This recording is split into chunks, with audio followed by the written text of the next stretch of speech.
Ready to say goodbye to scheduling headaches and hello to effortless bookings right from your website. First, log into your Square Appointments dashboard and navigate to the online booking section.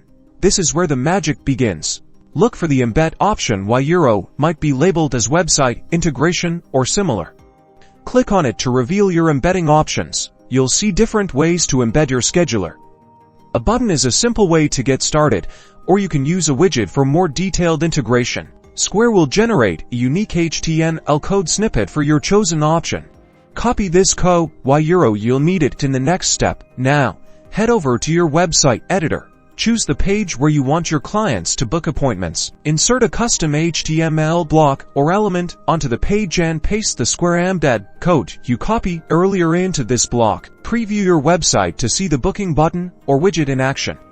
Give it a test run to ensure everything is working correctly. If you encounter any issues, double-check that you've copied the code correctly and that your website platform supports embedded content. Customize the look and feel of your scheduler within Square Appointments to match your website's branding for a seamless customer experience.